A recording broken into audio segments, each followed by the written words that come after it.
শীতকাল আসবে আর এই সবজিটা দিয়ে আমি এইভাবে ভর্তা করে খাবো না, এটা তো হতেই পারে না। যারা যারা এইভাবে ভর্তাটা খাননি অথবা এই ভর্তাটাই খাননি, এখনো খেয়ে ওঠা হয়নি, তারা কিন্তু অনেক বেশি মিস করছেন। ট্রাস্ট মি, ভর্তাটা খেতে যে এত মজা, আমার মনে হয় প্রতিদিন যদি আমি তৈরি করতে পারতাম। আর ব্রোকলির কি পুষ্টিগুণ, এটা আর কি বলবো। তো যারা যারা এখনো এভাবে ট্রাই করে দেখেননি অথবা হয়তো অন্যভাবে খেয়েছেন, তারা কিন্তু এই রেসিপিটা দেখা মাত্রই এইভাবে একবার ট্রাই করে দেখতে পারেন। একবার ট্রাই করার পর আমার বিশ্বাস যে দ্বিতীয়বার আপনি অবশ্যই এটা তৈরি করতে বাধ্য হবেন। তো যাই হোক, কিভাবে তৈরি করলাম সেটাই এখন শেয়ার করছি।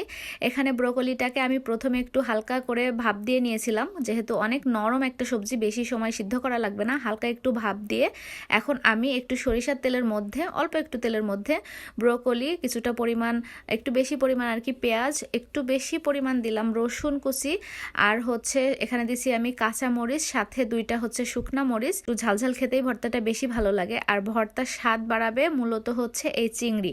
তো সাথে আমি এখানে 3টা বড় বড় সাইজের চিংড়িও দিয়ে দিলাম। এখানে মাঝারি বা কুচি যে ছোট চিংড়ি সেগুলোও দেওয়া যাবে, তবে চিংড়ি দিতেই হবে, চিংড়ি ছাড়া কিন্তু ভর্তার মজাটা আসবে না।